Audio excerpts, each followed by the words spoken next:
The phone buzzes during my sound bath session. I almost ignore it, but Victoria never calls during my retreats.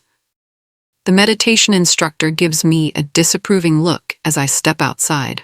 Her voice sounds different, too calm, too rehearsed. "Mom, I hope you're having a wonderful time at the retreat," she says, like she's reading from a script. "I wanted to let you know I've taken care of everything while you're away. I moved your retirement funds into a trust under my name for safekeeping. You know how worried I've been about online scams targeting seniors." My stomach drops. The mountain air suddenly feels thin and cold. "Victoria, what do you mean? I never asked. Also, I found you a spot at Sunset Manor. It's a highly rated senior living facility, much safer than living alone. I've already moved your things." Her voice stays eerily professional. "Don't worry about anything, Mom. It's all taken care of now." The line goes dead. I stare at my phone, surrounded by other women in meditation poses. The singing bowls still ring in the air, but all I hear is my heartbeat pounding in my ears. My hands shake as I try calling back, straight to voicemail. Something is very, very wrong. I drive home 3 hours early, my mind racing the entire way. The peaceful mountain retreat feels like a distant memory now. Maybe I misunderstood. Maybe Victoria meant something for it. But when I pull into my driveway, there's a moving truck in front of my house. 2 strangers walk out my front door, chatting casually about room layouts and furniture placement. A woman with a clipboard follows them. She looks up, confused when she sees me climbing out of my car. "Excuse me, can I help you?" she asks, stepping protectively closer to the moving truck. "This is my house," I say, my voice barely working. She checks her paperwork twice, frowning. "Are you Marlene Foster? Your daughter said you'd moved out already. We're the new tenants. Here's a copy of our lease agreement." I take the paper with numb fingers. It's official. My daughter has leased out my house, the house where I raised her and her brother, where her father and I celebrated 38 years of marriage, to complete strangers. Inside, I find boxes stacked by the door. My belongings, packed and labeled like I'm already gone. My family photos, my husband's tools, my grandmother's china, all of it reduced to cardboard containers. A note sits on the kitchen counter in Victoria's handwriting. "Moving truck comes tomorrow at 9 a.m. Don't make this harder than it needs to be." I sit on my porch steps, staring at the lease agreement that makes me homeless. The evening air carries the scent of honeysuckle from my neighbor's yard. My name is Marlene Foster. I'm 67 years old, and somehow, in 3 days, I've been completely erased from my own life. This is where I taught Victoria to ride her bike, running alongside her until she found her balance, where she brought her prom date to meet us, where she cried in my arms after her divorce. These steps hold decades of memories, and now they belong to strangers who will never know what happened here. The sunset paints the sky orange and pink, the same colors I've watched from this spot for 23 years. Tomorrow, I won't be allowed to watch it anymore. The thought makes my chest ache with loss. My phone buzzes with a text from Victoria. "The facility is expecting you by noon tomorrow. Don't be late." I type back, "We need to talk." No response. A neighbor walks by with her dog, but she doesn't meet my eyes. She hurries past like I'm invisible. Or maybe like I'm dangerous. What has Victoria told everyone about me? I pull my sweater tighter and wonder how 3 days away could destroy a lifetime. Mrs. Mandy from next door finally approaches me the next morning. She's lived beside us for 12 years, and we've shared countless conversations over the fence. She looks uncomfortable, fidgeting with her coffee mug. "Marlene, I'm so sorry about your diagnosis," she says softly. "Victoria told me about the early dementia. It's just terrible. But she's doing the right thing, getting you proper care." My blood turns cold. The morning coffee in my thermos suddenly tastes bitter. "What diagnosis?" Mrs. Mandy looks confused, her eyebrows knitting together. "The doctor's note she showed us? From that memory clinic downtown? She said you'd been having episodes, forgetting things, getting confused about time." "I've never been to a memory clinic." Her face changes, doubt creeping into her expression. "But she had paperwork." After she leaves, I sit in my car outside Dr. Peterson's office, my regular doctor for 15 years. His nurse confirms I haven't been diagnosed with anything. No memory issues, no cognitive decline, nothing. The memory clinic is real. I drive past it twice to be sure. but I've never stepped foot inside. Somehow, Victoria has medical documentation that doesn't exist. My hands shake as I realize what this means. She didn't just steal my money and my house. She stole my reputation, my credibility, my sanity in everyone else's eyes. How long has she been planning this? 6 months ago, right after Dad's funeral, Victoria sat me down at this same kitchen table. The grief was still fresh, making every decision feel impossible. She looked so concerned, so caring. "Mom, I'm worried about you living alone," she'd said, reaching across to squeeze my hand. "What if something happens? What if someone takes advantage of you? Dad always handled the finances." She was right about that last part. Peter had managed our investments, our retirement accounts, everything. I felt lost without him, like half my brain had disappeared. "I've been researching trust funds," Victoria continued, pulling out a thick folder of documents. "It's like a safety net. If anything ever happened to you, if you got sick or confused, I could step in and protect everything Dad worked so hard to save." The paperwork looked official. Legal language I didn't understand, but Victoria explained it simply. "It's just protection, Mom. Insurance. You'll still control everything. This just gives me the ability to help if you need it." I trusted her. She was my daughter. Why wouldn't I? "Just sign here and here," she'd said, pointing to lines marked with yellow sticky notes. "It's better to be prepared, right?" I signed. God help me, I signed everything she put in front of me. While packing my church donation receipts, I find a red folder I don't remember owning. It's wedged behind my jewelry box, like someone tried to hide it deliberately from view. Inside is a document titled Power of Attorney, Immediate Activation. The signature at the bottom is mine, but I don't remember signing this version. This one gives Victoria complete control over my finances, my medical decisions, even where I live. The language is harsher, more comprehensive than what I remember agreeing to. The date is from last month, during my book club meeting. But I was at Eleanor's house that entire afternoon. We discussed The 7 Husbands of Evelyn Hugo until nearly dinner time. I call Eleanor. She confirms I was there from 2 to 6 p.m. But this document is notarized at 3:30 p.m. at a law office across town. Someone forged my signature. Or did I sign this without understanding what it was? Victoria has always been good at explaining things in ways that sound harmless but mean something else entirely. My phone rings, Victoria's number. "Have you found everything you need, Mom?" Her voice is sweet, but there's something sharp underneath. "Victoria, we need to discuss this power of attorney document." Silence. Then, "Mom, you signed that yourself. You're just confused. This is exactly why you need professional care." The line goes dead again. I call my sister Patricia, desperate for somewhere to stay the night. We've always been close, sharing everything from childhood secrets to marriage troubles. But when I arrive at her house with my suitcase, she looks uncomfortable. "Marlene, honey, I don't think this is a good idea," she says, not inviting me inside. She stands in the doorway like a barrier. "Patricia, I don't think this is a good idea," she says, not inviting me inside. "Victoria called me this morning. She's worried about you. She said you've been having memory episodes, saying things that don't make sense." "Patricia, I'm not.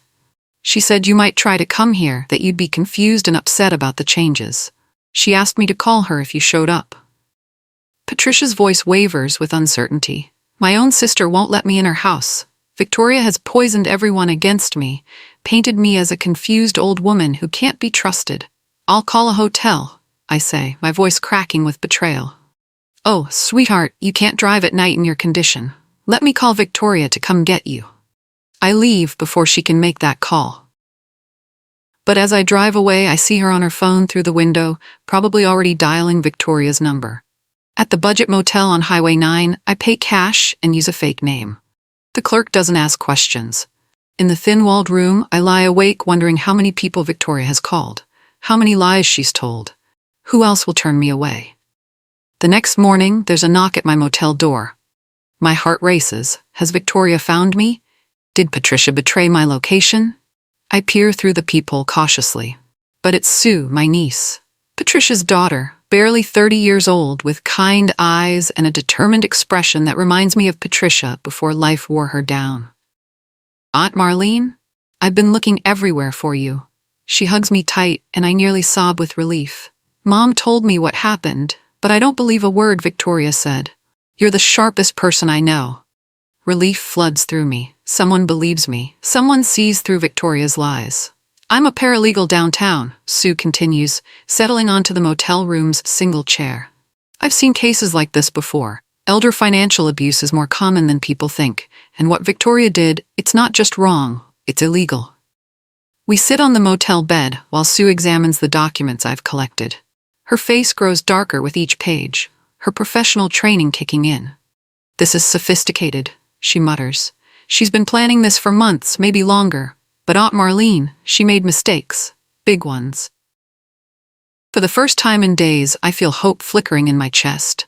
Can you help me get my life back? Sue grabs my hand. We're going to get you out of this mess. I promise. Sue drives me to Sunset Manor to see what I'm supposedly committed to. The building is nice enough. Clean, modern, with manicured gardens and cheerful yellow flowers lining the walkway. But the woman at the front desk treats me like I'm already a resident. Mrs. Foster, we've been expecting you. Your daughter filled out all the paperwork weeks ago. You're in our memory care unit. Memory care. The words hit like a slap. I'm not just being housed. I'm being imprisoned with people who can't advocate for themselves. Sue asks to see the contract while I sit in stunned silence. After 20 minutes of reading, flipping through pages of fine print, her face is grim. Aunt Marlene, this isn't just assisted living. This is full residential care. Once you sign in, they control your schedule, your visitors, even your mail. And breaking the contract costs $40,000 in penalties. $40,000? Unless you can prove you're mentally competent to make your own decisions. But here's the problem. Victoria included a doctor's report claiming you have progressive dementia. Any complaints you make will be dismissed as symptoms. It's a perfect trap. If I act upset about being here, they'll say it's the dementia. If I try to leave, I owe money I don't have access to anymore. She thought of everything, I whisper. Sue's jaw tightens. Not everything. She underestimated you, and she definitely underestimated me. Sue arranges for me to take a psychological assessment with Dr. Morgan, a court-approved professional who specializes in competency evaluations. The test will cost $800, money I don't have access to anymore, but Sue pays it herself. Consider it an investment in justice, she says, writing the check without hesitation. Dr. Morgan's office is sterile and intimidating, with certificates covering every wall. She asks me to remember lists of words, solve math problems, and explain the meanings of common phrases. Some questions are easy. Others make me second-guess myself. What year is it? Who is the current president? Count backward from 100 by sevens. When she asks me to recall 3 words from earlier in the test, my mind goes blank. The stress of the past week crashes over me like a wave. I start crying, feeling defeated and foolish. I can't remember. Does that mean Victoria was right? Am I losing my mind? Dr. Morgan hands me tissues, her expression softening. Mrs. Foster, stress and trauma can affect memory temporarily. That doesn't mean you have dementia. Sue holds my hand while we wait for results. An hour later, Dr. Morgan returns with a small smile. You passed. Your cognitive function is normal for your age. Any memory issues appear related to acute stress, not neurological decline. I sob with relief, finally having proof of my sanity. Sue introduces me to her boss, James Wheeler, managing attorney at Wheeler & Associates. His office overlooks the city, and his walls are covered with certificates and awards. Mrs. Foster, what your daughter did violates several elder protection laws, he explains, spreading my documents across his massive desk. She used your grief and confusion after your husband's death to manipulate you into signing documents you didn't understand. He points to the trust paperwork. This is an irrevocable trust, which means once assets are transferred, they theoretically can't be taken back. But she used legal loopholes that violate federal elder financial protection statutes. Can we get my money back? It won't be easy. She clearly planned this carefully, but she made critical errors. The timing of the power of attorney, the forged medical documentation, the rushed property transfer, it shows intent to defraud. James leans forward. Mrs. Foster, are you prepared for a legal battle? Your daughter will fight back. She'll try to convince everyone you're incompetent. It will get ugly. I think about my empty house, my stolen savings, the lies Victoria has told about my mental health. She already made it ugly. I want my life back. James nods. Then let's go to war. Victoria agrees to meet us at a coffee shop downtown. She arrives looking professional in her business suit, carrying a leather portfolio like she's heading to a board meeting. Hello, Mother, she says, not hugging me. She barely glances at Sue. I see you've brought back up. James introduces himself. Victoria's smile falters slightly when she realizes I have legal representation. Miss Foster, your mother wants to discuss the recent changes to her financial arrangements, James says calmly. Victoria laughs. There's nothing to discuss. Everything I did was legal. Mom signed the documents herself. She agreed to the living arrangement. Just because she's having second thoughts now doesn't change anything. The medical documentation supporting those decisions appears fraudulent, James continues. Victoria's eyes flash, but her voice stays steady. My mother is suffering from early-stage dementia. She's confused about what she agreed to. This is exactly why she needs professional care. She looks directly at me. Mom, you can't prove I did anything wrong. You signed those papers. You agreed to everything. Your word against mine. And frankly, who's going to believe someone with your condition? The confidence in her voice chills me. She really believes she's untouchable. My grandson Tommy's graduation party is this weekend. I've been looking forward to it for months, my first grandchild finishing high school. But when I arrive, the conversation stops. Victoria stands near the dessert table, commanding attention, like always. I want everyone to know that Mom's stepping back from making major decisions now, she announces loudly. We've got her settled in a wonderful care facility where she'll be safe and comfortable. Heads nod sympathetically. Several relatives approach me with pitying looks, speaking slowly like I might not understand. How are you feeling, Marlene? My cousin asks. Are they taking good care of you? Victoria watches from across the room, smiling. She's made me into a charity case at my own grandson's party. I excuse myself and walk outside. Tommy follows me. Grandma, are you okay? Mom said you've been sick. My heart breaks looking at his worried face. Victoria is poisoning the next generation against me too. I'm fine, sweetheart, just tired. But I'm not fine. I'm humiliated, isolated, and painted as a burden. I drive home, to Sue's couch, the only place I'm welcome, feeling like I've hit rock bottom. James calls with news that makes my hands shake. He's been digging through the legal timeline of Victoria's actions. Marlene, I found something important. The trust Victoria created was signed and notarized 3 days before your husband's estate finished going through probate court. What does that mean? It means she transferred assets that weren't legally yours to transfer yet. The money was still technically part of Peter's estate, which invalidates the entire trust structure. My heart races. Is that enough to get my money back? It's a crack in her fortress, a big one. But we need more evidence to prove she knew what she was doing was illegal. Sue leans over James's shoulder, studying the documents. What about the power of attorney that was supposedly signed during Aunt Marlene's book club? If we can prove she wasn't there? Exactly. We need witness statements, timestamps, anything that proves the documents were forged or signed under false pretenses. For the first time in weeks, I feel like we have a real chance. James, whatever it costs, whatever it takes. I want to fight this. Good, because tomorrow we're filing suit.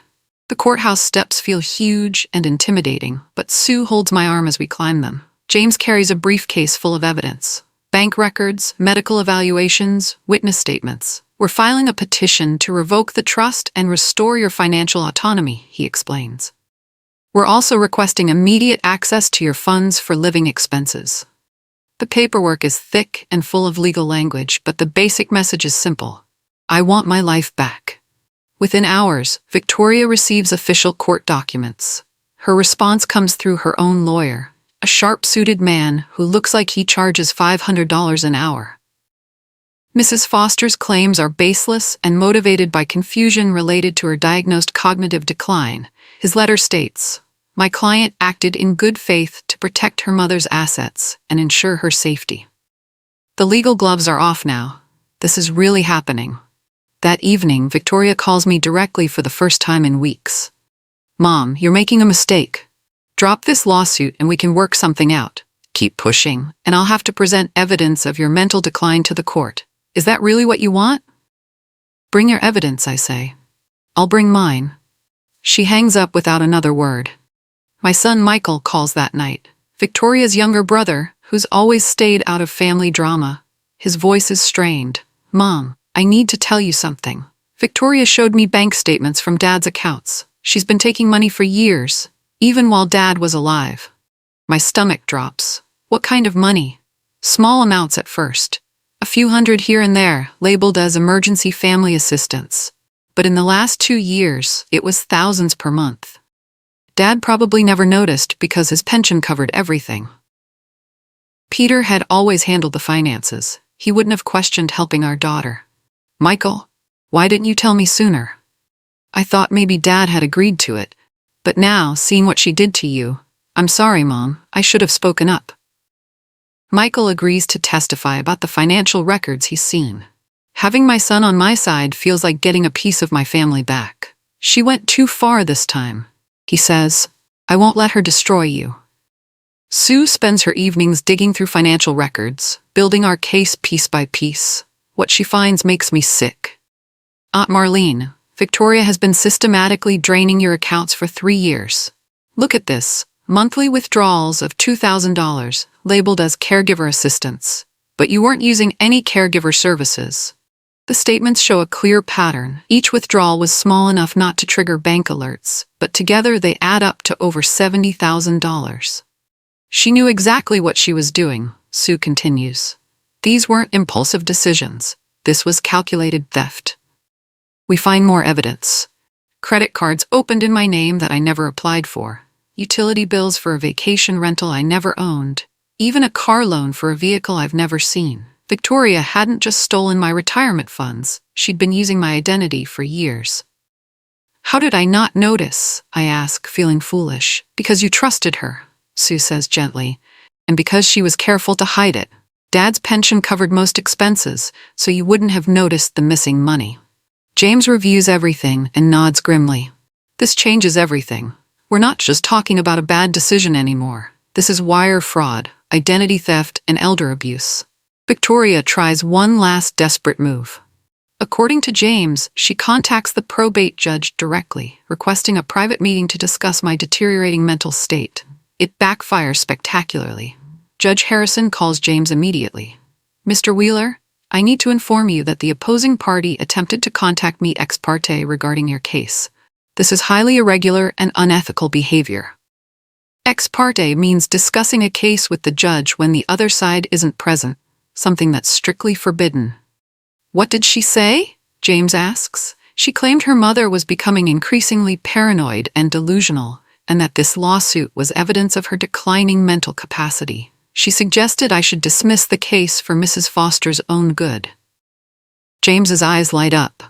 Your Honor, this demonstrates exactly the kind of manipulative behavior we've been describing. Judge Harrison agrees to note Victoria's inappropriate contact in the official record. Her attempt to influence the case behind our backs will now be used as evidence against her. She's panicking, James tells me after the call. People who are confident in their position don't try to secretly influence judges. Victoria's perfect plan is crumbling. The night before my deposition, I break down completely, sitting in Sue's living room, surrounded by legal documents and evidence of my daughter's betrayal. I can't stop crying.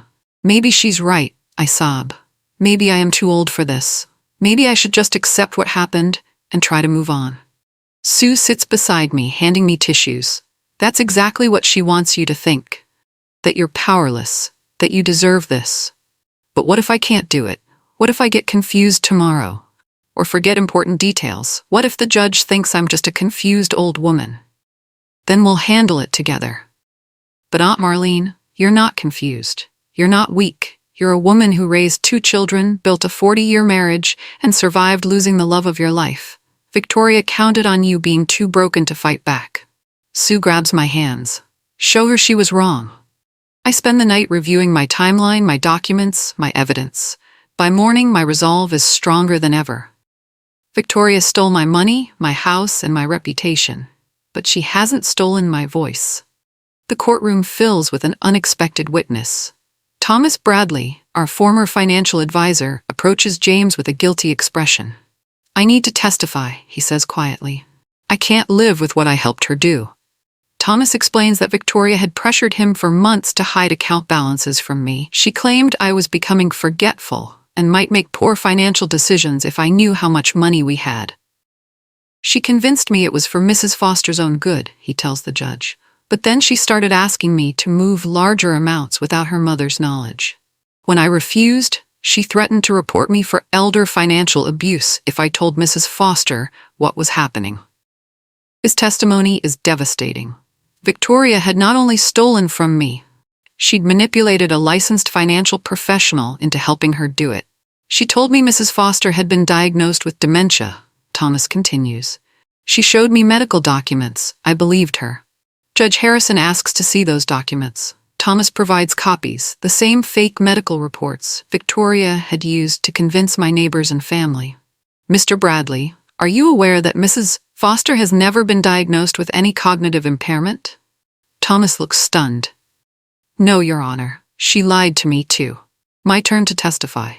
I've been dreading this moment for weeks, terrified I'll stumble over words or forget important details. But as I sit in the witness chair, looking at Victoria across the courtroom, I feel surprisingly calm. James asks me to tell my story from the beginning. I speak clearly about Peter's death, my grief, Victoria's offer to help with a safety net, trust. I describe the documents I signed without understanding, the phone call from the retreat, coming home to find strangers in my house. Mrs. Foster, did you ever give your daughter permission to move your retirement funds into a trust under her name? James asks. No. She told me it was protection, that I would still control everything. I didn't know she was making herself the owner. Did you give her permission to lease your house to tenants? Absolutely not. That house is my home. I raised my children there. Victoria's lawyer tries to rattle me during cross-examination, asking about my age, my memory, whether I might have forgotten conversations with Victoria. But I stay steady. Sir, I may be 67, but there's nothing wrong with my mind. I know what my daughter did to me. Judge Harrison nods. Mrs. Foster, you don't sound like someone with dementia to me. Verdict day arrives gray and rainy. I sit between James and Sue, my hands folded in my lap, trying to appear calm while my heart pounds. Judge Harrison reviews the evidence methodically. The forged medical documents, the premature trust creation, the years of unauthorized withdrawals, Victoria's attempt to contact him privately. This case represents a clear pattern of elder financial abuse, he states. The defendant systematically isolated the plaintiff from her support system, manipulated her during a period of grief, and created false documentation to justify her actions. Victoria sits perfectly still, but I can see her jaw clenching. The trust is hereby dissolved. The power of attorney is revoked. Mrs. Foster is restored to full legal and financial control over her assets and property. Relief floods through me so powerfully I nearly faint. Furthermore, Judge Harrison continues, the defendant is ordered to return all funds transferred from the plaintiff's accounts, plus interest and damages. Total restitution, $423,000. Victoria's face goes white. James squeezes my shoulder. I have my life back. The first thing I do is serve eviction notice to the tenants in my house. They're understanding. Apparently, they'd wondered why a daughter would rent out her mother's home without the mother being present. We figured something was off, the husband says as they pack. But the lease looked legal, and your daughter seemed so professional. They leave respectfully, even helping me move my boxes back inside. Walking through my empty house, I touch familiar walls and breathe in the scent of home. My bedroom still has the same view of the garden Peter planted 15 years ago. His roses are blooming despite being neglected. Like me, they survived. I set up my bed first, then my kitchen table where I've eaten 10,000 meals. Sue helps me unpack my photos, pictures of Peter and me on our wedding day, Victoria and Michael as children, family vacations when we were all happy. Standing in my living room at sunset, I whisper, I'm home. The words echo in the empty space, but they feel like a prayer answered. Victoria's fall happens quickly. Word of the court judgment spreads through her professional circles. Her employer, A prestigious accounting firm places her on administrative leave pending an internal investigation into her ethics. Former friends distance themselves. Her social media goes quiet. She changes her phone number. Michael tells me she's moved to an apartment across town. She's not talking to anyone in the family, he says. I think she's ashamed. Part of me feels sorry for her. She was my daughter before she became my enemy. I remember teaching her to braid her hair, helping with homework, cheering at her college graduation. But then I remember her voice on that phone call from the retreat. Cold, calculated, victorious. She didn't just steal my money. She tried to steal my dignity, my independence, my very identity. The shame she feels now is her choice to carry. I offered her honesty and trust, and she responded with years of calculated betrayal. Some bridges, once burned, can't be rebuilt. 6 months later, I sit at my garden table in a simple floral dress, watching Peter's roses bloom in the morning sun. Sue brings me tea and the newspaper, a new routine we've developed. My finances are fully restored. The house is mine again. My name is cleared. But most importantly, I have my power back. Any regrets, Aunt Marlene? Sue asks, settling into the chair beside me. I consider the question seriously. I regret trusting someone who didn't deserve it. I regret not paying attention to the warning signs. But fighting back? Never. The mailman waves from the street. Mrs. Mandy brings over tomatoes from her garden, apologizing again for doubting me. My life has a quiet rhythm now. Book club on Tuesdays, volunteering at the food bank on Thursdays, Sunday dinners with Michael and his family. Victoria never contacts me. I don't expect her to. I didn't want revenge, I tell Sue, sipping my tea. I just wanted my life back. And now, I have it. A butterfly lands on Peter's roses, its wings catching the light. Some things, once lost, can be found again. Some battles are worth fighting, no matter how impossible they seem. I'm 67 years old. My name is Marlene Foster, and I am nobody's victim.